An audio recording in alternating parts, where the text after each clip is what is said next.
നമസ്കാരം. പെരിയാർ വിഷപ്പുഴയായിരിക്കുകയാണ്. ഏലൂർ എടമലയാർ മേഖലയിൽ നിന്നുള്ള ഫാക്ടറികളിൽ നിന്നുള്ള വിഷമാലിന്യം വർഷങ്ങളായി ഈ പുഴയിലേക്ക് ഒഴുകുന്നു. എത്ര പരാതികളായി, എത്ര വർഷങ്ങളായുള്ള പരാതികൾ. ഹൈദർ ട്രൈബ്യൂണലിൻ്റെ ഉത്തരവുണ്ട്, സുപ്രീം കോടതിയുടെ ഉത്തരവുണ്ട്, നിരവധി നിർദ്ദേശങ്ങളുണ്ട്. പക്ഷേ ഇതുവരെയും ഒരു നടപടിയുമായിട്ടില്ല. എന്തുകൊണ്ടാണ്? ആരാണ് യഥാർത്ഥ പ്രതികൾ? ഇവിടുത്തെ മത്സ്യ കർഷകരും നാട്ടുകാരും പ്രതികരിക്കാനുണ്ട്, ഒപ്പം അതിഥികളുമുണ്ട്. അപ്പോൾ പരിപാടിയിലേക്ക് കടക്കുകയാണ്. ആദ്യം ഞാൻ ഏലൂർ പുരുഷനിലേക്കാണ് പോകുന്നത്. നമ്മുടെ അതിഥികളുടെ പേര് പറയാം. പരിസ്ഥിതി പ്രവർത്തകൻ പുരുഷൻ ഏലൂർ, CPM പ്രതിനിധി അമൽ ജോസ്, വരാപ്പുഴ പഞ്ചായത്ത് പ്രസിഡന്റ് കൊച്ചുറാണി ജോസഫ്, കോൺഗ്രസിൻ്റെ പ്രതിനിധി ജിൻഡോ ജോണും നമ്മോടൊപ്പം ചർച്ചയിൽ അല്പസമയത്തിനകം ഉണ്ടാകും. ആദ്യം ഞാൻ പുരുഷൻ ഏലൂരിലേക്കാണ് പോകുന്നത്. പുരുഷൻ ഏലൂർ, ഇപ്പോൾ ഇവിടുത്തെ പരിസ്ഥിതി പ്രശ്നങ്ങളുടെ തുടക്കം മുതൽ അറിയാവുന്ന വ്യക്തിയാണ് താങ്കൾ. ആ തുടക്കം മുതൽ തന്നെ ഈ വിഷയങ്ങൾ ഇടപെടുകയും എന്തെങ്കിലും ഒരു നടപടി ഉണ്ടാകുന്ന പ്രതീക്ഷയും വെച്ച് പുലർത്തിയ ആളാണ്. വർഷങ്ങൾക്കിപ്പുറം അതേ പരാതികൾ അതേ അവസ്ഥയിൽ എല്ലാ വർഷവും ആവർത്തിക്കുമ്പോൾ എന്താണ് താങ്കൾക്ക് പറയാനുള്ളത്? എനിക്കിതിനകത്ത് അധികാരികൾ തുടരുന്ന ഒരു അനാസ്ഥയുണ്ട്. അതിനെ രണ്ട് രീതിയിൽ നമുക്ക് നിർവചിക്കാൻ പറ്റും. ഒന്ന്, മലിനീകരണ നിയന്ത്രണ ബോർഡ് എന്ന് പറയുന്ന സംവിധാനം സംസ്ഥാന ഗവൺമെൻറ്റിൻ്റെ പരിസ്ഥിതി വകുപ്പിന് കീഴിലാണ്. പരിസ്ഥിതി വകുപ്പ് കൈകാര്യം ചെയ്യുന്നത് നമ്മുടെ മുഖ്യമന്ത്രിയുമാണ്. ഇതിനകത്ത് വരുന്ന വലിയ രീതിയിലുള്ളൊരു പൊളിറ്റിക്കൽ പ്രഷറുണ്ട്. ഈ പ്രഷറാണ് പലപ്പോഴും മലിനീകരണ നിയന്ത്രണ ബോർഡ് ഉദ്യോഗസ്ഥരെ അവരുടെ ഡ്യൂട്ടി ചെയ്യലിൽ നിന്നും തടസ്സപ്പെടുത്തുന്നൊരു പ്രധാന ഘടകം. അപ്പോൾ മലിനീകരണ നിയന്ത്രണ ബോർഡ് എന്നുള്ള സംവിധാനമാണ് ഇവിടുത്തെ വായു ജല മലിനീകരണ നിയന്ത്രണ നിയമങ്ങൾ നടപ്പാക്കാനായിട്ട് നിയോഗിക്കപ്പെട്ട ഏജൻസി. ഏലൂരും എടയാറുമായിട്ട് 286 കമ്പനികളുണ്ട്. അതിനകത്ത് 106 റെഡ് കാറ്റഗറി വ്യവസായങ്ങളാണ്. അതിൽ 2 ഡസൻ വ്യവസായങ്ങളാണ് പെരിയാറിനെ മാരകമായിട്ട് മലിനീകരിക്കാൻ ശേഷിയുള്ളത്. അതായത് 24. ആകെ 46 ഇത്തരം വ്യവസായങ്ങളുടെ 24 പെരിയാറിനെ മാരകമായിട്ട് മലിനീകരിക്കാൻ ശേഷിയുള്ളത്. അപ്പോൾ ഈ 24 വ്യവസായങ്ങളെ കൃത്യമായിട്ട് നിരീക്ഷിക്കാനും പരിശോധിക്കാനും ഈ കൺസെൻറ്റ് കൊടുത്തിരിക്കുന്ന അനുമതി പത്രത്തിൽ പറഞ്ഞ പ്രകാരമുള്ള സംവിധാനങ്ങൾ ഏർപ്പെടുത്തിയിട്ടൊന്ന് പരിശോധിച്ചാൽ, മലിനീകരണ നിയന്ത്രണത്തോട് പരിശോധിക്കാൻ തയ്യാറായാൽ തന്നെ ഈ മലിനീകരണ പ്രശ്നം ഒഴിവാക്കാൻ കഴിയുമെന്നുള്ളതാണ്. മലിനീകരണ നിയന്ത്രണ ബോർഡ് എന്തുകൊണ്ട് പരിശോധിക്കുന്നില്ല? ഒരു വർഷത്തെയും 2 വർഷത്തെയും കാര്യമല്ലല്ലോ, വർഷങ്ങളായുള്ള രീതിയാണ്. അതെ, ഇതിപ്പോൾ നമ്മളിപ്പോൾ പരിശോധിക്കാൻ പറയുമ്പോൾ ഇന്നലെ നമ്മൾ വലിയ ഒച്ചപ്പാടിനൊടുവിൽ നമ്മൾ 4 കമ്പനികളുടെ പേര് പറഞ്ഞു. ഈ മിനിയാന്നത്തെ മത്സ്യക്കുരുതി, 20-ാം തീയതി മത്സ്യക്കുരുതിക്ക് കാരണക്കാരായി എന്ന് നമ്മൾക്ക് ഉറച്ച ബോധ്യമുള്ള 4 കമ്പനികളുടെ പേര് പറഞ്ഞു. ഇന്നലെ അവർ പോയത് ഈ 4 കമ്പനിയിലല്ല, FACTയും IRAയും കയറി, പിന്നെ ഈ കമ്പനിയിലും അലയൻസ് മറൈൻ പ്രൊഡക്റ്റ് അവിടെ കയറി നമ്മൾ പറഞ്ഞതെല്ലാം വ്യക്തമാണെന്ന് കണ്ടെത്തി അതിന് ക്ലോഷർ ഓർഡർ കൊടുത്തു.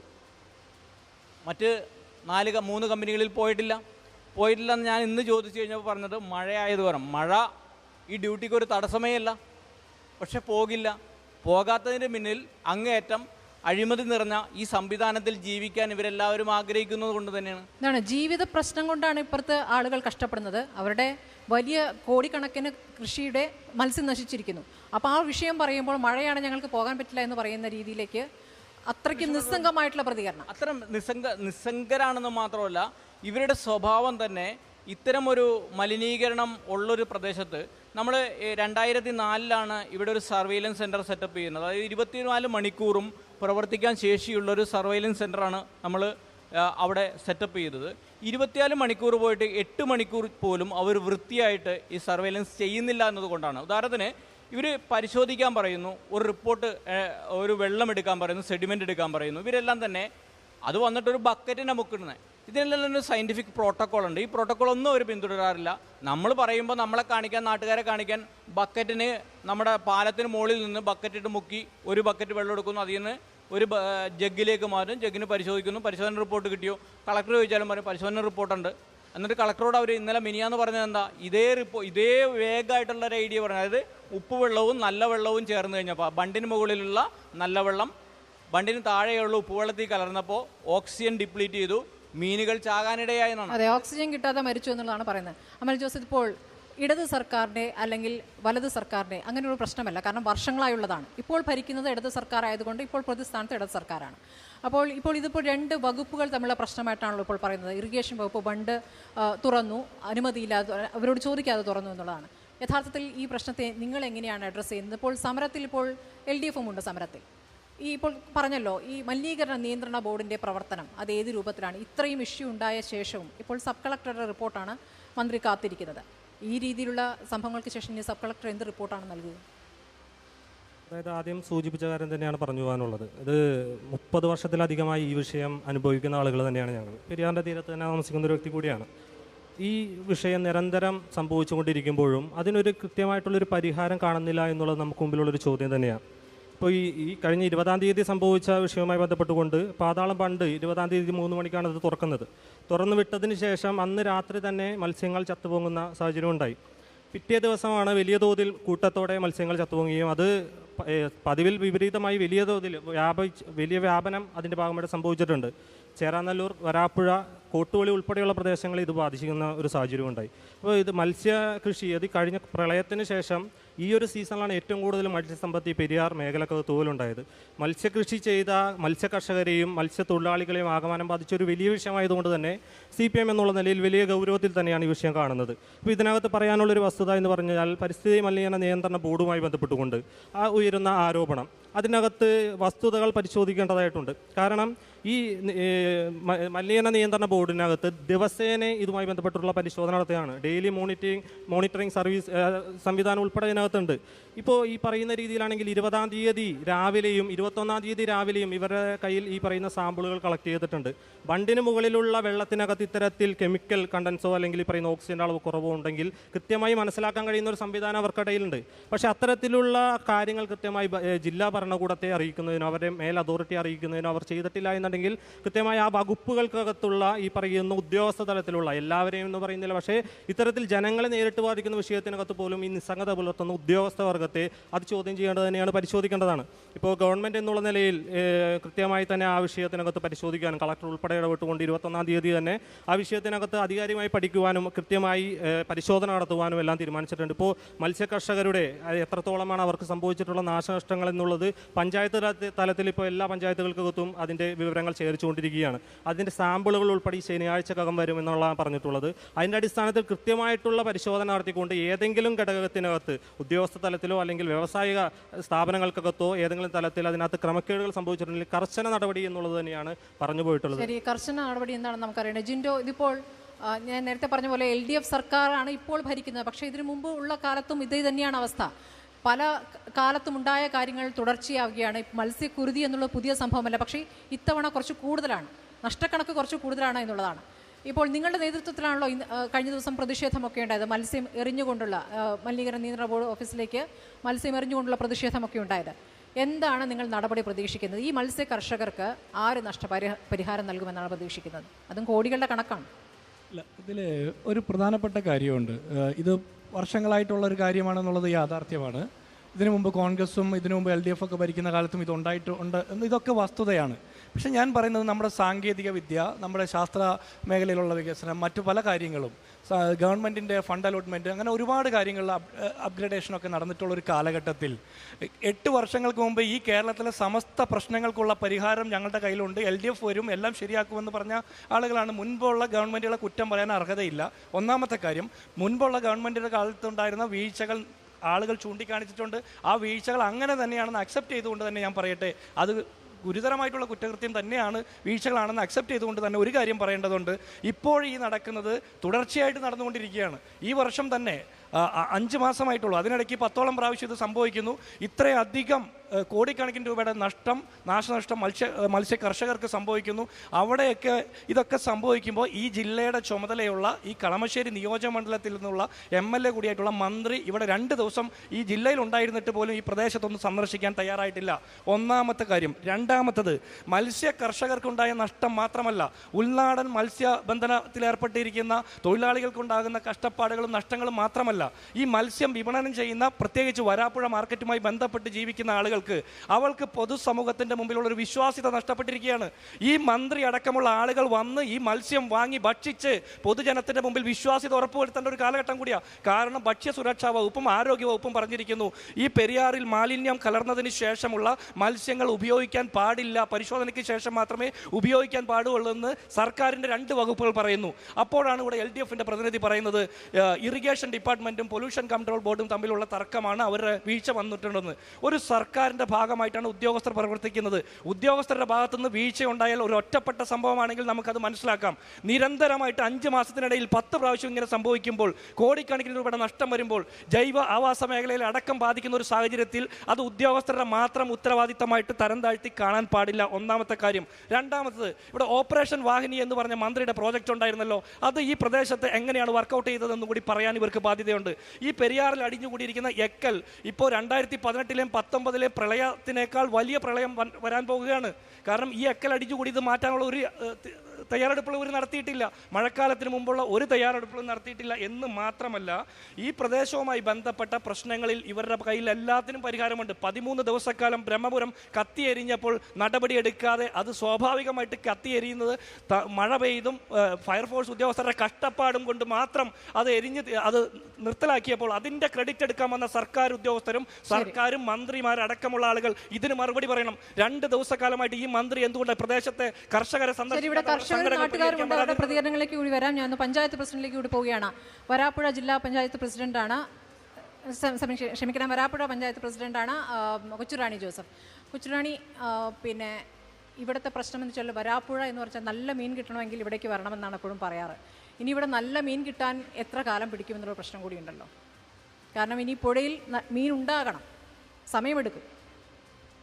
ഏകദേശം പെരിയാറിൻ്റെ കൈവഴി ഏലൂർ ബണ്ട് മുതൽ മുളവുകാട് വരെ കടമക്കുടി അടക്കം കൈവഴികളെല്ലാം ഒരു മത്സ്യക്കുഞ്ഞ് പോലും, ഒരു പൂച്ചോട്ടി പോലും ഇല്ലാതെ മുഴുവനും അപ്രത്യക്ഷമായിരിക്കും. അപ്രത്യക്ഷം എന്ന് പറയാൻ പറ്റില്ല, നമ്മളതിനെ കൂട്ടക്കുരുതി നടത്തി എന്ന് തന്നെ പറയാം. ഇത് തടയാമായിരുന്നൊരു കാര്യമാണ് വാസ്തവത്തിൽ. പാതാളം ബണ്ട് തുറക്കുമ്പോൾ നമുക്ക് അലർട്ടുകളുണ്ട്. റെഡ് അലർട്ട്, ഓറഞ്ച് അലർട്ട്, അങ്ങനെ നിരവധി അലർട്ടുകളൊക്കെ നമ്മൾ ദിവസേന കേൾക്കുന്നതാണ്. പക്ഷേ ഈ പാതാളം ബണ്ട് തുറക്കുമ്പോൾ എന്തുകൊണ്ട് ഇത്തരം ഏലൂർ മുനിസിപ്പാലിറ്റി, വരാപ്പുഴ ഗ്രാമപഞ്ചായത്ത്, ചേരാനെല്ലൂർ ഗ്രാമപഞ്ചായത്ത്, മുളവുകാട്, കടമക്കുടി ഇത്തരം പഞ്ചായത്തുകൾ ഉൾപ്പെടെയുള്ള പ്രദേശങ്ങളെയാണ് ഈ വെള്ളം ബാധിക്കുക എന്നറിയാം. എന്ത് ദുരന്ത നിവാരണ സമിതിയൊക്കെ നമുക്കുണ്ട്. അതിലൂടെയെങ്കിലും ഒരു അറിയിപ്പ് നൽകിയിരുന്നെങ്കിൽ ഈ കൂട് കൃഷിയിലുള്ള മത്സ്യങ്ങളെല്ലാം അത് വാസ്തവത്തിൽ അത് വിളവെടുക്കാൻ പ്രായമായ, അത് ഓഗസ്റ്റിലോ അല്ലെങ്കിൽ സെപ്റ്റംബറിലൊക്കെയാണ് നമ്മുടെ ഇവിടെ ആ ഓരോ സീസൺ അനുസരിച്ച് എടുക്കുന്നതാണ്. ഇത്രയും പ്രായമായ മത്സ്യങ്ങളെ പോലും നമുക്ക് രക്ഷിക്കാമായിരുന്നു. പക്ഷെ ഇതുപോലും സാധ്യമല്ലാത്ത രീതിയിൽ ആരും അറിയാതെ ഇത്തരം ക്രൂരകൃത്യങ്ങളൊക്കെ ചെയ്യുമ്പോൾ ഇതിൻ്റെ ഏറ്റവും ഇരകളാകുന്നത് വരാപ്പുഴ തന്നെയാണ്. അത് കാലാകാലങ്ങളിൽ ഇന്നോ ഇന്നലെ തുടങ്ങിയതല്ല. കാരണം ഇത് പുഴമലിനീകരണമാണ് ഇന്നലത്തെ അല്ലെങ്കിൽ 2 ദിവസമായിട്ട് നമ്മൾ ചർച്ച ചെയ്യുന്നെങ്കിൽ വായുമലിനീകരണം എന്ന് പറഞ്ഞ ഒരു കാര്യമുണ്ട്.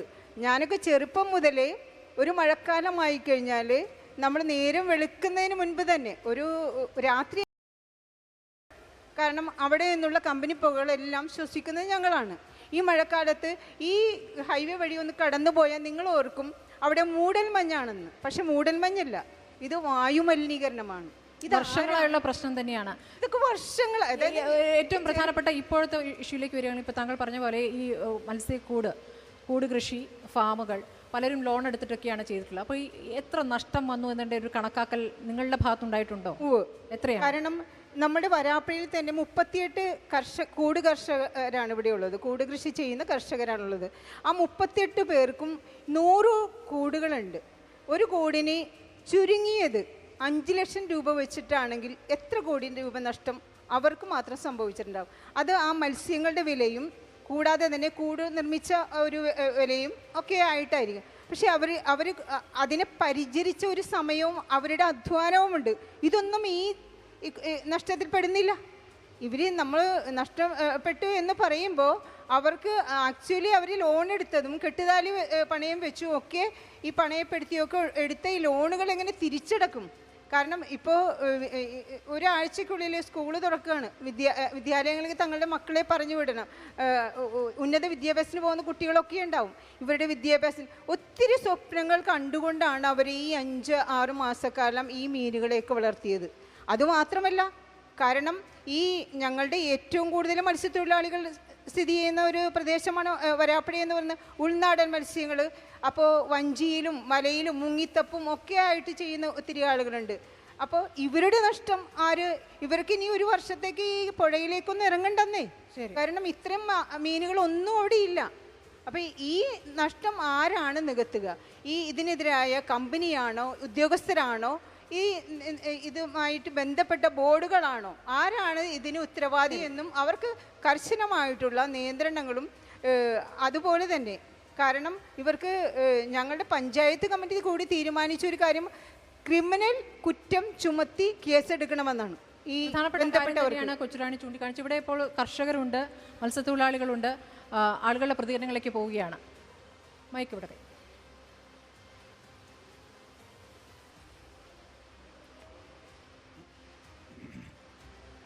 ആദ്യമായിട്ട് പാതാളം ബണ്ടിനെ കുറിച്ചാണ് പറയാൻ പോണത്. ഞങ്ങൾക്ക് പല കാര്യങ്ങൾ സൂചിപ്പിക്കാനുണ്ട്. പാതാളം ബണ്ട് രാത്രി 9 മത്സ്യകർഷകനാണ്, മത്സ്യത്തൊഴിലാളിയാണ്, മത്സ്യകർഷകനുമാണ്, രണ്ടും കൂടിയാണ്. പാതാളം ബണ്ട് തുറന്നു വിട്ടത് ഇറിഗേഷൻ വകുപ്പ് പറയണത് ഞങ്ങൾ 3:30 മണിക്ക് ഒരു ഷട്ടർ തുറന്ന്, പിന്നെ 7:30 മണിക്ക് 2 ഷട്ടർ തുറന്നെന്നാണ് പറയണത്. അത് ഭൂതത്താങ്കെട്ടിൽ നിന്നും വെള്ളം വിട്ട് നിയന്ത്രിക്കാൻ പറ്റാഞ്ഞതുകൊണ്ടാണ് ഞങ്ങൾ വെള്ളം വിട്ടെന്നാണ് ഇറിഗേഷൻ വകുപ്പിൻ്റെ ഉദ്യോഗസ്ഥൻ പറയണത്. ഇറിഗേഷൻ വകുപ്പുകാർ ചെയ്തേക്കണത് പാതാളം ബണ്ട് തുറന്നു വിടുന്നതിന് മുമ്പ് കമ്പനികൾക്ക് അറിവ് കൊടുത്തിട്ട് കമ്പനിയിൽ നിന്നും വിഷവെള്ളം പുറത്തോട്ട് വിടാനുള്ള സൗകര്യം ചെയ്തു കൊടുക്കുകയാണ് ചെയ്തത്. പുഴയിൽ അതിനനുസരിച്ചുള്ള ആനുപാതികമായ ഒഴുക്കൊന്നും ഉണ്ടായിരുന്നില്ല ഈ ബണ്ട് തുറന്നതിന് ശേഷം. മീനുകൾ ഓക്സിജൻ കിട്ടിയില്ല എന്നാണ് പറയണത്. വിഷവെള്ളം വന്നപ്പോഴത്തേക്കും മീനുകൾ മുകളിലോട്ട് വന്ന് ചാകാൻ പോണ പോലെ കണ്ടപ്പോഴാണ് ഞങ്ങളിത് അറിയണത്. അതിനുശേഷം ഞങ്ങൾക്ക് കൂടുകളൊക്കെ എടുക്കാമെന്നൊക്കെ പറഞ്ഞാൽ പ്രായോഗികമല്ല. ഇതൊക്കെ അതുപോലെ സെറ്റിൽ ചെയ്തിട്ടേക്കണ കൂടുകളാണ്. അതൊക്കെ നശിച്ചു പോവുകയുള്ളു.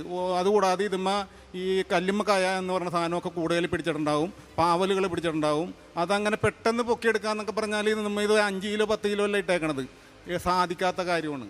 അപ്പം ആ സാധനങ്ങൾ നശിച്ചു പോവുകയുള്ളു ആ സാഹചര്യം.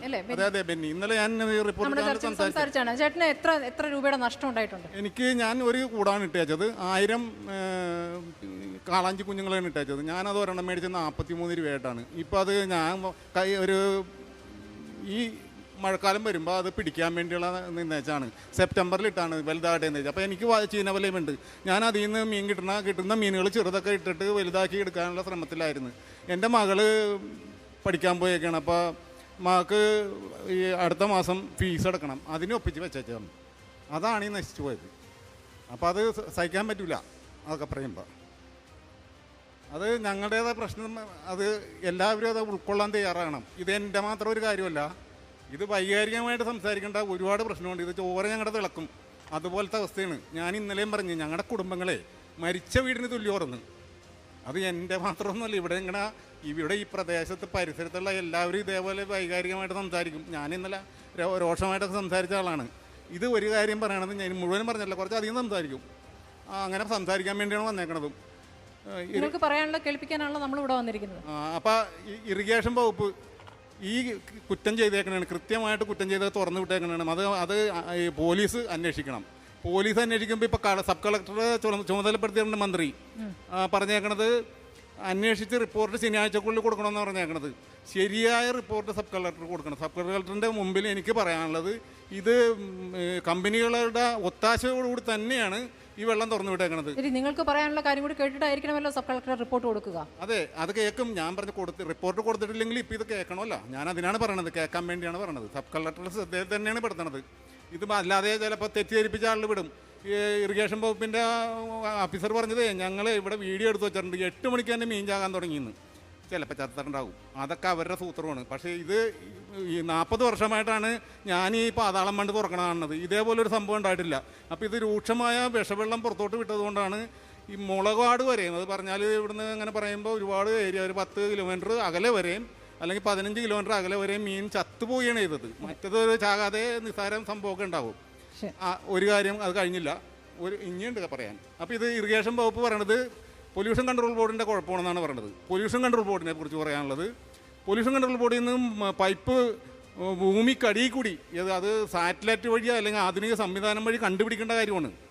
അത് കണ്ടുപിടിച്ചത് ഈ കാര്യം നടക്കൂല. പൊല്യൂഷൻ കൺട്രോൾ ഞാൻ പറഞ്ഞു തീർന്നില്ല. പൊല്യൂഷൻ നമുക്ക് അടുത്ത ഘട്ടത്തിൽ അല്ല, ഇതും കൂടി പറഞ്ഞോട്ടെ. പൊല്യൂഷൻ കൺട്രോൾ ബോർഡ് കാരണമാണ് ഈ പ്രശ്നം ഉണ്ടായെന്ന് ഇറിഗേഷൻ പറയും. ഇറിഗേഷൻ വകുപ്പ് കാരണമാണ് ഈ പ്രശ്നം ഉണ്ടായെന്ന് പൊല്യൂഷൻ കൺട്രോൾ ബോർഡ് പറയും. പൊല്യൂഷൻ കൺട്രോൾ ബോർഡിൽ നിന്ന് അനുമതി കൊടുത്തേക്കാണ് പൈപ്പ് പല കമ്പനികൾക്കും പുഴയിലോട്ട് ഇടാൻ. മാത്രമല്ല പുഴയിലേക്ക് ഇടരുതെന്ന് കോടതിയുടെ ഉത്തരവുണ്ട്. കോടതിയുടെ ഉത്തരവുണ്ടായിട്ടാണ് ഇത് ചെയ്തുകൊണ്ടിരിക്കുന്നത്. ശുദ്ധീകരിച്ചു എന്ന് പറയുന്ന വെള്ളം പോലും ഫാക്ടറികളിൽ നിന്ന് ഒടുക്കരുതെന്നാണ് ഉത്തരവ്. ഈ ബണ്ട് എന്ന് പറഞ്ഞാൽ 13 ഷട്ടറാണ് ഇവിടെ ഉള്ളത്. ബണ്ടിന് 13 ഷട്ടറുണ്ട്. ഈ ഷട്ടറിന് എന്ന് വെച്ചാൽ വൈദ്യുതി ഒന്നാണ്ടായത്. വൈദ്യുതി കിട്ടിയാണെന്നങ്ങ് അന്വേഷിക്കും.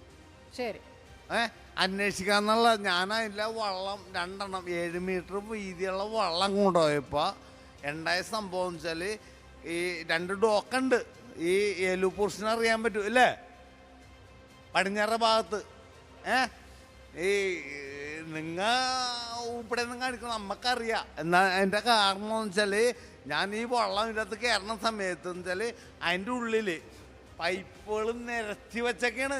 ശരി ശരി, നമുക്ക് തുടരാം. ഒരു ഇടവേളയ്ക്ക് ശേഷം പെടുത്താം. അതിനുള്ള വേദിയാണിത്. ഞാനൊന്ന് CPM പ്രതിനിധിയിലേക്ക് പോവുകയാണ്. അമൽ, ഇപ്പോൾ നേരത്തെ ജിൻഡോ പറഞ്ഞല്ലോ, ഇപ്പോൾ ഇടത് സർക്കാർ ഭരിക്കുന്നു, ഇവിടെ മന്ത്രിയുണ്ട്, മന്ത്രിയുടെ മണ്ഡലമാണ്, വ്യവസായ മന്ത്രി. പക്ഷേ 2 ദിവസം ഉണ്ടായിട്ടും ഈ മേഖലയിലേക്ക് വന്നില്ല. അതിനുള്ള മറുപടി? ഇത് ജനങ്ങളെ ആകമാനം വലിയ തോതിൽ ബാധിച്ചിട്ടുള്ളൊരു വിഷയം തന്നെയാണ്. ഇപ്പോൾ കേരള സമൂഹം ആകമാനം വലിയ ചർച്ചകൾ ഉൾപ്പെടെ നടത്തുന്ന ഒരു വിഷയം. മാധ്യമങ്ങളെല്ലാം നല്ല രീതിയിൽ തന്നെ അത് ഉയർത്തിക്കാട്ടുകയും അതിനുവേണ്ടി അതിൻ്റെ കാര്യങ്ങൾ ചിത്രം സമൂഹത്തിന് മുമ്പിൽ കൊണ്ടുവരുന്നതിന് വേണ്ട ഇടപെടൽ നടത്തുന്നുണ്ട്. അപ്പോൾ ഇത് ഒരു ശാശ്വത പരിഹാരം ആവശ്യപ്പെട്ടുകൊണ്ടാണ് ഇതെല്ലാം ചെയ്യുക തന്നെ ചെയ്യുന്നത്. പക്ഷേ അത് കൃത്യമായ ഒരു രാഷ്ട്രീയ ലാക്കായി ഉപയോഗപ്പെടുത്തിക്കൊണ്ട് ഗവൺമെൻറ്റിനെതിരെ കല്ലെറിയാനുള്ളൊരു അവസരമായി മാറ്റുന്നു എന്നുള്ളൊരു സംശയം അതിനകത്ത് ഉയർത്തുന്നുണ്ട്. അത്തരത്തിലേക്ക് അത് പോകരുത് എന്നുള്ളൊരു അഭ്യർത്ഥനയാണ് എനിക്ക് അതിനകത്ത് പറയാനുള്ളത്. പിന്നെ ഈ രാജ്യസഭയുമായിട്ട് ബന്ധപ്പെട്ടുകൊണ്ട് മിനിസ്റ്ററുമായിട്ട് ബന്ധപ്പെട്ടുകൊണ്ട് പറഞ്ഞിട്ടുള്ള കാര്യം, കഴിഞ്ഞ ദിവസം 21-ാം തീയതി തന്നെ ഇതുമായി ബന്ധപ്പെട്ടുകൊണ്ട് ഉന്നതതല യോഗം ഉൾപ്പെടെ കളക്ടർ ഉൾപ്പെടെ വെച്ചുകൊണ്ട് ഉന്നതതല യോഗം ഉൾപ്പെടെ ചേരുന്നതിനും അതിൻ്റെ വേണ്ട നിർദ്ദേശങ്ങൾ ഉൾപ്പെടെ നൽകുന്നതിന് രാജീവ് സഖാവ് മിനിസ്റ്റർ അതിനകത്ത് ഇടപെട്ടിട്ടുണ്ട്. അതുമാത്രമല്ല, ഇന്നത്തെ ദിവസം ഏലൂർ പ്രദേശങ്ങളിലാകമാനം ഇതുമായി ബന്ധപ്പെട്ടുകൊണ്ട് എത്തിച്ചേരുകയും അതിനനുസരിച്ച് വേണ്ട ഇടപെടലുകൾ നടത്തുകയും ചെയ്തു എന്നുള്ളതാണ് എനിക്കറിയാൻ കഴിയുന്നത്. പക്ഷേ അതിനകത്ത് ഒരു കാര്യം ചോദിക്കാനുള്ളത്, ഈ വരാപ്പുഴ പ്രതിനിധീകരിക്കുന്ന MLA ആയിട്ടുള്ള ഇവിടുത്തെ പ്രതിപക്ഷ നേതാവ് VD സതീശൻ ഇത്രയും നാളായിട്ട് ഈ വിഷയം നടന്ന് ഇത്രയും ദിവസമായിട്ട് ഈ പരിസരത്തോട്ട് പോലും ഏറ്റവും കൂടുതൽ കർഷകർ ദുരിതത്തിലായിട്ടുള്ളത് വരാപ്പുഴ മേഖലയിലുള്ളതും കൂടെ പരിശോധിച്ചു. പ്രതിപക്ഷ നേതാവ് എവിടെയായിരുന്നു എന്നൊരു ചോദ്യത്തിന് മറുപടി. ഇതിലുള്ള പ്രശ്നം എന്താണെന്നറിയോ? പ്രതിപക്ഷ നേതാവ് പഞ്ചായത്ത് പ്രസിഡന്റ് അടക്കമുള്ള പ്രദേശത്തെ തദ്ദേശ സ്വയംഭരണ സ്ഥാപനങ്ങളുടെ അധ്യക്ഷരുമായിട്ട് സംസാരിച്ചിട്ടുണ്ട് എന്നാണ് അവരിൽ നിന്ന് നമുക്കറിയാൻ കഴിയുന്നത്. ഇതിന് വേണ്ട ക്രമീകരണങ്ങളൊക്കെ ചെയ്യാൻ. ഇതിലുള്ള പ്രശ്നം എന്താ വെച്ചാൽ, ഈ ജില്ലയുടെ ചുമതലയുള്ള മന്ത്രിയോടാണ് ഞങ്ങൾ ചോദിക്കുന്നത്. പ്രതിപക്ഷ നേതാവിന് ഈ ജില്ലയുടെ ചുമതലയില്ല.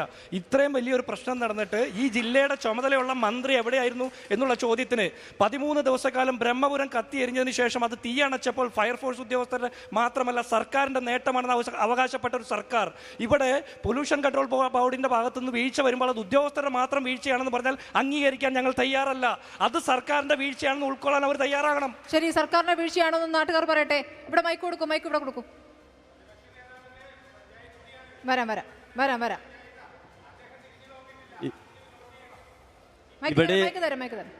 ഇവിടെ നടന്നുള്ള വിഷയത്തെ സംബന്ധിച്ച് ഇന്ന് 28 വർഷക്കാലമായി ഈ മേഖലയുമായി ബന്ധപ്പെട്ട് ജീവിക്കുന്ന ഒരു കർഷകനും മത്സ്യത്തൊഴിലാളിയും കൂടിയാണ് ഞാൻ. ഇവിടെ രാഷ്ട്രീയ പഴിപോക്കലുകളോ ഇതൊക്കെ ഇവിടെ എല്ലാ കാലവും നടന്നുകൊണ്ടിരിക്കുന്നത്. എന്നാൽ യാഥാർത്ഥ്യത്തിലേക്ക് ആരും കടന്നു വരുന്നില്ല ഒരു കുഴപ്പമില്ല. 10-30 വർഷം ഇത്രയും നാള് ഇവിടെ ഈ പുഴയിൽ വിഷം കലങ്ങിയോ? അതിൻ്റെ ഒരുപാട് പരിശോധന നടന്നിട്ടുണ്ട്. ഇതുവരെയും ഇവിടെ വിഷം കലങ്ങിയുള്ള റിപ്പോർട്ട് വന്നിട്ടുണ്ടോ? ഫാക്ടറിക്കെതിരെ നടപടി ഉണ്ടായിട്ടുണ്ടോ? ഇതുവരെ ഉണ്ടായിട്ടില്ല എന്നുള്ളതല്ല, ഇനിയും ഉണ്ടാവില്ല. ഇത് ഒരു പ്രഹസനം മാത്രമാണ്. ഇവിടെ നമ്മൾ ചെയ്യേണ്ട കാര്യം എന്താണ്? ഇന്ന് പരസ്പരം ഇരുന്ന് പഴിയാറിലല്ല. ഇവിടെ കുറ്റകരമായ അനാസ്ഥയുണ്ട്. ഇത് സ്റ്റേറ്റ് സമാനം പറയേണ്ട വിഷയമാണ്. ഇത് ചെറിയ കാര്യങ്ങളൊന്നുമല്ല. ഈ പ്രകൃതിയെ തകർക്കുന്നൊരു വിഷയം.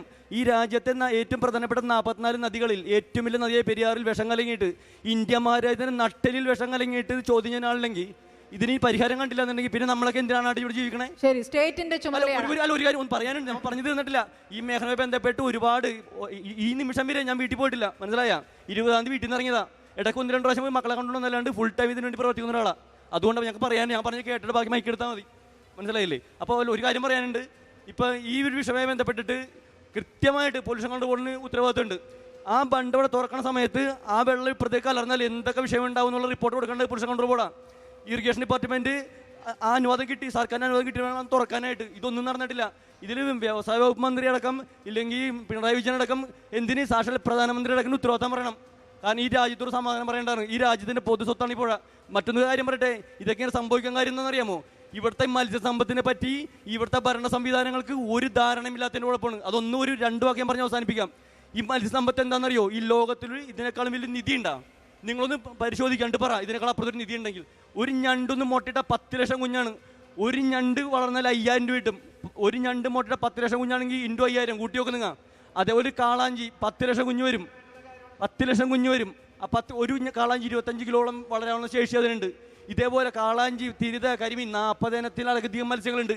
ഇത്തരം മത്സ്യങ്ങളുണ്ടെന്ന് പോലും ഇവിടുത്തെ ഭരണ സംവിധാനങ്ങൾക്ക് ആർക്കും അറിയാൻ പാടില്ല. മത്സ്യനിധിയാണ് നഷ്ടപ്പെടുത്തിയിരിക്കുന്നത്. തീർച്ചയായും താങ്കളുടെ വികാരം മനസ്സിലാക്കുന്നു. ഇവിടെ പ്രതികരണം പറഞ്ഞോളൂ.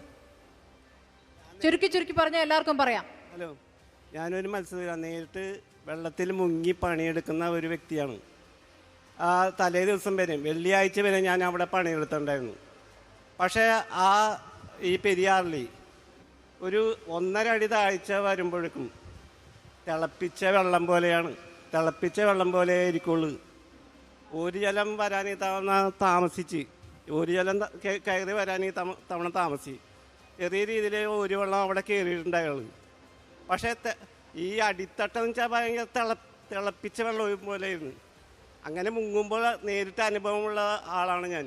ഞാൻ മാത്രമല്ല, അടക്കം കൊല്ലിയുള്ള വലിയിടുന്നവർക്ക് ഞാനപ്പോൾ ഈ കൂട് കൃഷിക്കാരുടെ അടുത്തൊക്കെ പറഞ്ഞ് അടിത്തട്ട് ചൂടാണ്, മീനൊക്കെ പയ്യെ ചത്ത് പോകും, പെട്ടെന്ന് പേടിക്കാൻ വേണ്ടി ഞാൻ പലരിടത്തും പറയാറുണ്ടായിരുന്നു. പക്ഷേ ഈ കൂട് കൃഷിക്കാരൻ നമ്മളെ അടുപ്പിക്കാറില്ല.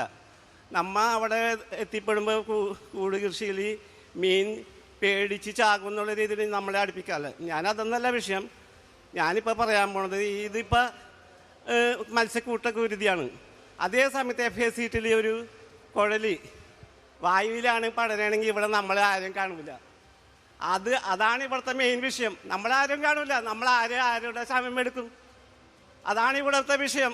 ഇതിപ്പോൾ മത്സ്യക്കൂട്ടക്കുരുതി ആയതുകൊണ്ട് മൊത്തം നമ്മളൊക്കെ കഷ്ടപ്പാടിലാണ്. വെള്ളവും വായുവും ഒക്കെ മലിനമാക്കുന്നുള്ള വിഷയമുണ്ട്, പറഞ്ഞോളൂ. ഇവിടെ ഇതിനകത്ത് എല്ലാവരും പറഞ്ഞുകൊണ്ടിരിക്കുന്ന കാര്യം തന്നെ എനിക്കും പറയാനുള്ളൂ. അതായത് വെള്ളം ഇവിടെ സ്ഥിരമായിട്ട് വെള്ളം വിട്ടുകൊണ്ടിരിക്കണ്. ഇപ്പം ഈ ഒരു പ്രശ്നം ഉണ്ടാവും, ഈ ഒരു നഷ്ടപരിഹാരം തരും, അല്ലെന്നുണ്ടെങ്കിൽ എല്ലാവരെയും പറ്റിക്കും. ഞങ്ങൾ അടുത്ത വർഷം എന്തുദ്ദേശിച്ചിട്ട്, ഞാൻ കൂട് കൃഷിക്കാരനാണ്, എനിക്ക് ചീനോലയുണ്ട്. അടുത്ത വർഷം എന്തുദ്ദേശിച്ച് ഞങ്ങൾ കുഞ്ഞുങ്ങളിടും.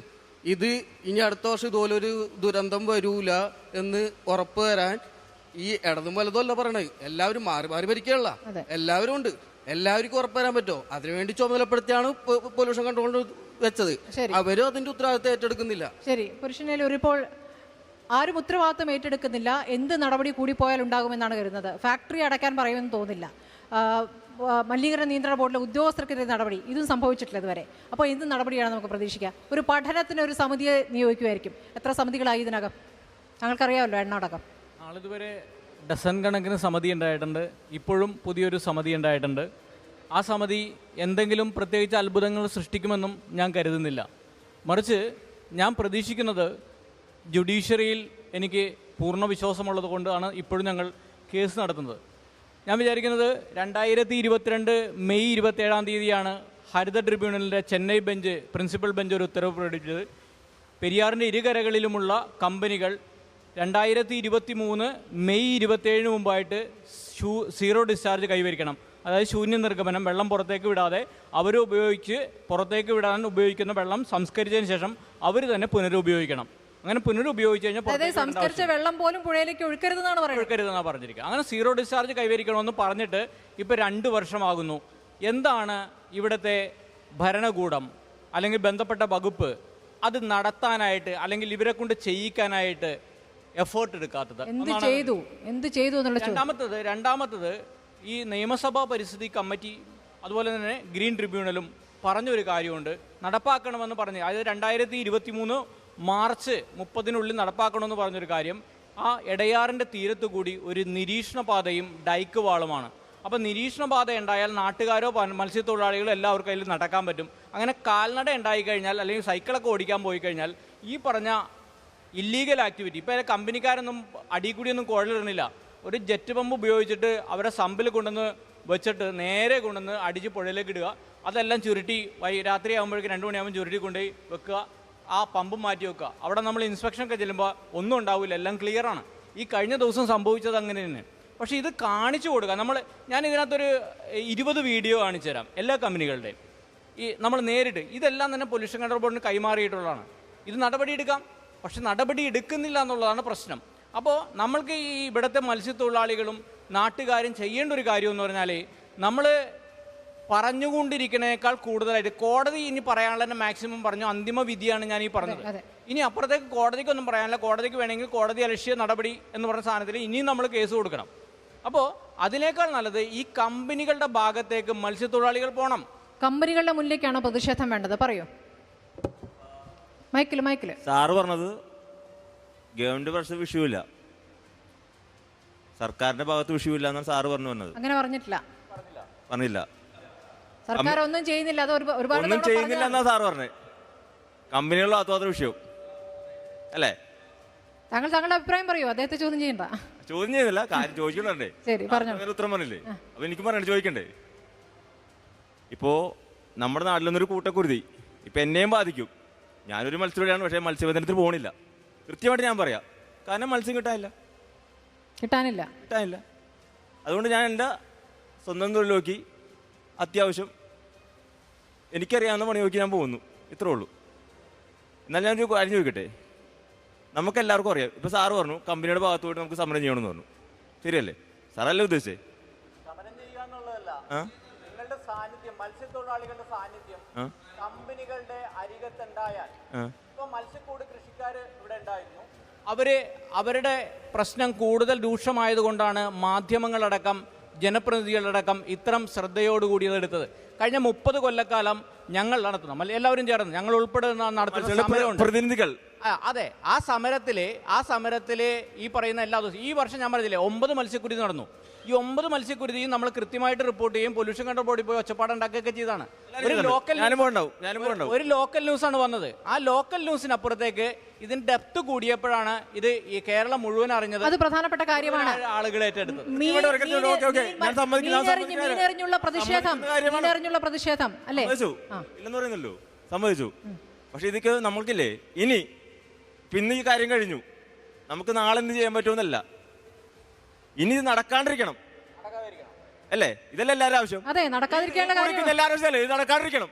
സുഹൃത്തേ, നമുക്ക് എന്ത് ചെയ്യാൻ പറ്റും? ഇന്നലെ പൊല്യൂഷൻ കൺട്രോൾ ബോർഡിന്റെ ചീഫ് എഞ്ചിനീയർ ഇന്നലെ അവിടെ കൂടിയ സമരക്കാരും ഞങ്ങൾ ഉൾപ്പെടെയുള്ള ആളുകളോട് ഒരു ഉറപ്പ് പറഞ്ഞിട്ടുണ്ട്, ഇനി പെരിയാറിൽ ഒരു മത്സ്യക്കുരുതി ആവർത്തിക്കില്ല എന്ന്. അത് ഉറപ്പ് വരുത്തേണ്ട ഒരു ഉത്തരവാദിത്വം കൂടി നമ്മൾക്കുണ്ട്. ഏതാണ്? ഈ പൊല്യൂഷൻ കൺട്രോൾ ബോർഡ് ഉദ്യോഗസ്ഥന്മാരെ കൊണ്ട് അവർ ഇന്നലെ ഉറപ്പ് തന്നിട്ടുണ്ട്, വാക്കാൽ മാത്രമല്ല എഴുതി തന്നിട്ടുണ്ട്, ഇനി ഉണ്ടാവില്ല എന്ന്. ശരി,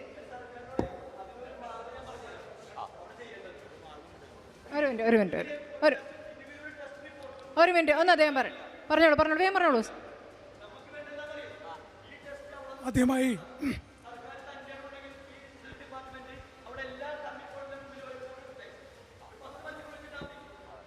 ശരി, മൈക്കില്ലാണ്ട് പറഞ്ഞിട്ട് കാര്യമില്ല. ഒരു മിനിറ്റ് പറയൂ.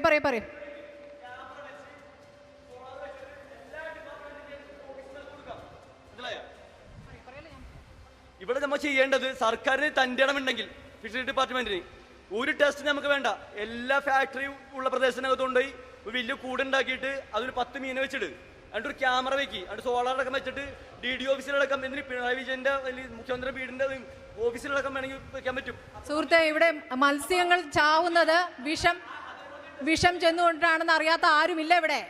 അതിനി അവർക്ക് ബോധ്യപ്പെടേണ്ട കാര്യമില്ല. എന്തുകൊണ്ട് നടപടി ഉണ്ടാകുന്നില്ല എന്നിടത്താണ്. വേഗം പറയൂ ചേട്ടാ, പറയുന്നുണ്ടെങ്കിൽ വേഗം പറയൂ. മൈക്ക് കോണാണ്, പറഞ്ഞോളൂ. ആദ്യമായി ഞങ്ങളുടെ ഈ ഗ്രാമത്തിൻ്റെ കണ്ണീരിനൊപ്പം നിന്ന റിപ്പോർട്ടർ ചാനലിൽ ഞങ്ങൾ ഈ നാട്ടുകാരുടെ പേരിൽ നന്ദി രേഖപ്പെടുത്തുകയാണ്. ഈ ദുരന്തങ്ങളിൽ ലോകത്തെ മുഴുവനും എത്തിക്കാനും ഈ ചാനൽ ശ്രമിച്ചതിൽ പ്രത്യേകം നന്ദി അർപ്പിക്കുകയാണ്. ഞാൻ ഈ വിഷയത്തിലേക്ക് കിടക്കുകയാണ്. ഇവിടെ ഞാനൊരു പഞ്ചായത്ത് മെമ്പറാണ്, വരാപ്പുഴ ഗ്രാമപഞ്ചായത്തിൻ്റെ മെമ്പറാണ്. ഇവിടെ ഭരിക്കുന്നത് കോൺഗ്രസ് ആണ്. പക്ഷേ ഞാനാണെങ്കിൽ CPM-ൻ്റെ പ്രതിനിധിയാണ്. ഞങ്ങൾ ഈ വിഷയത്തിനകത്ത് ഏകകണ്ഠമായിട്ടാണ് അഭിപ്രായം പറഞ്ഞിട്ടുള്ളത്.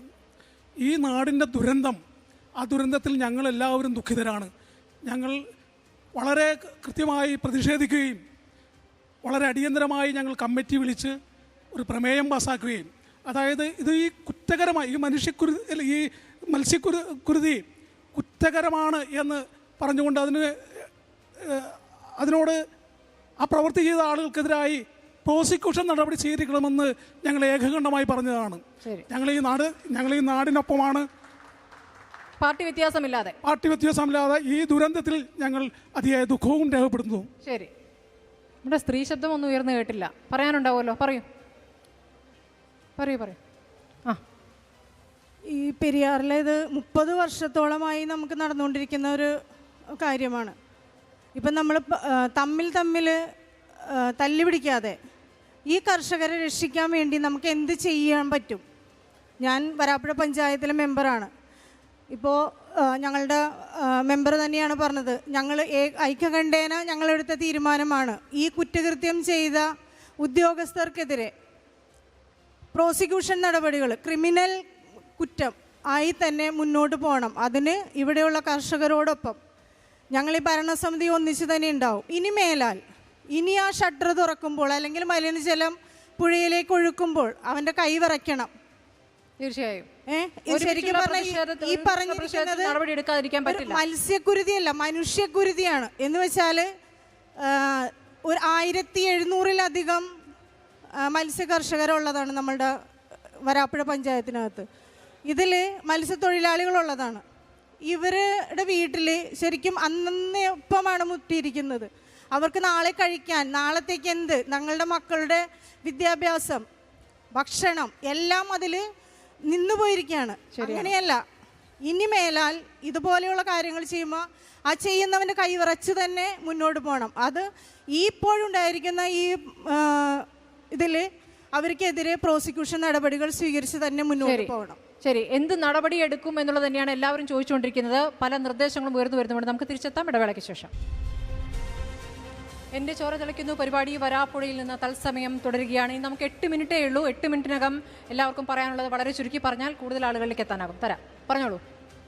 എൻ്റെ പേര് സ്വപ്നലാൽ എന്നാണ്.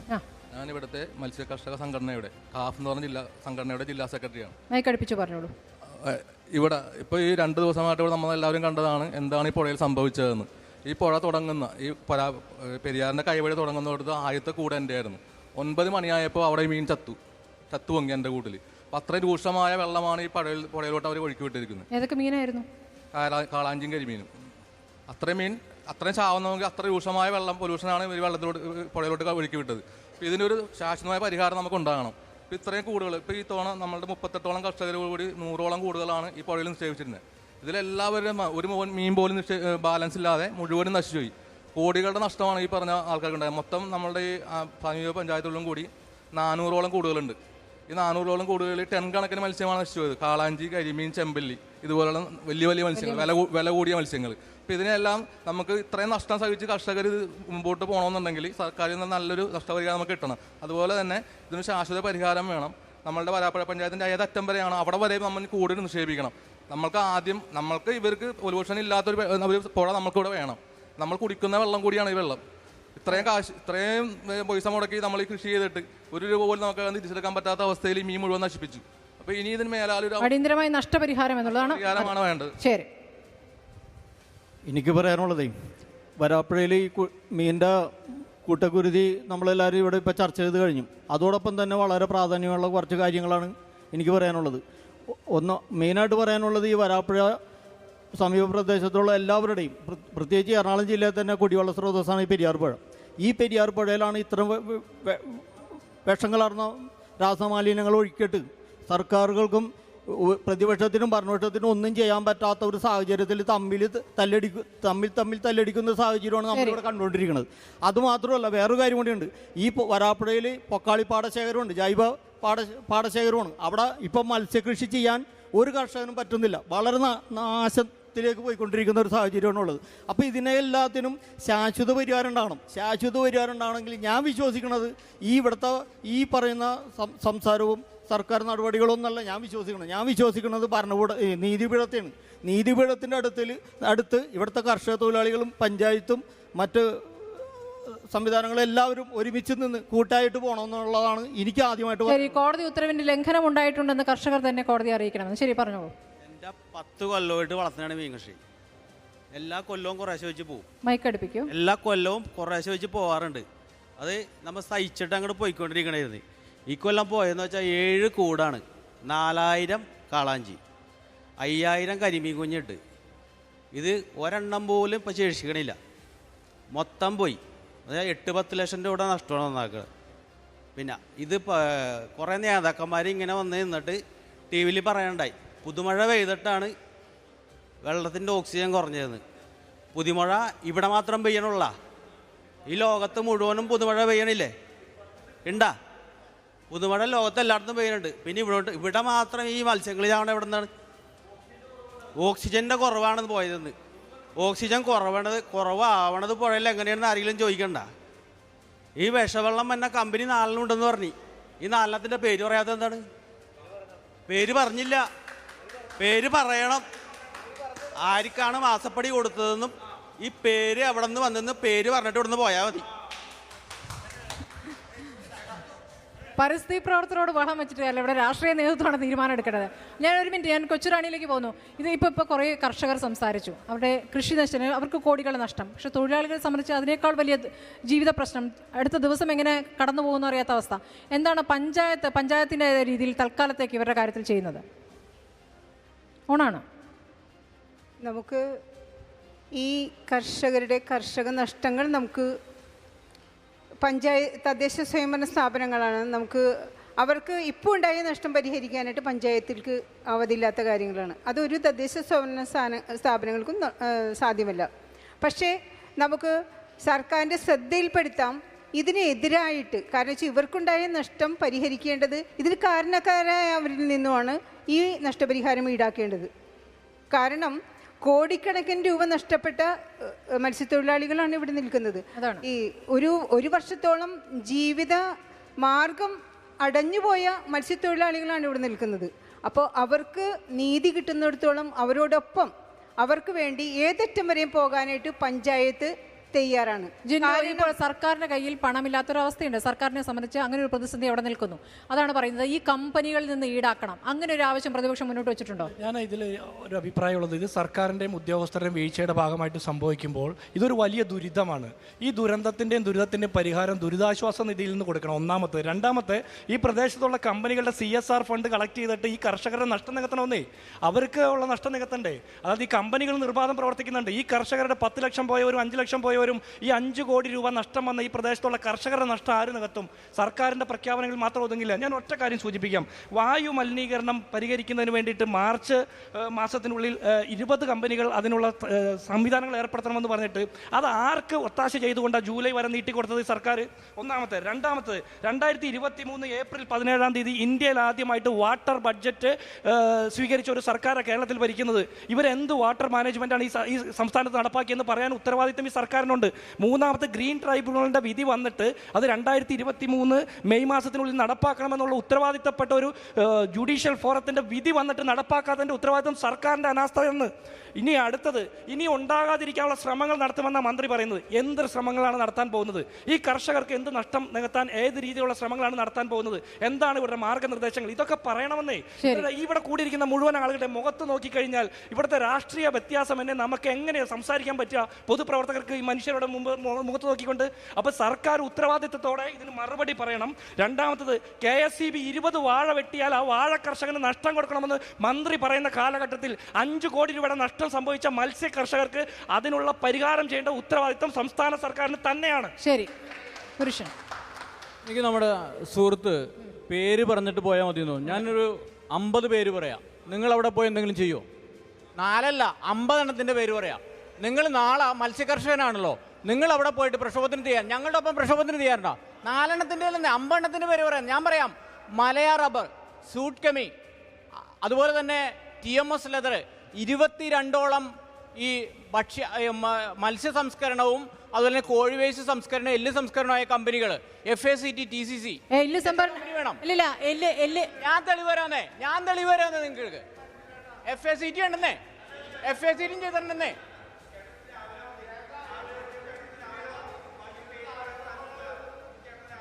എന്താണ്?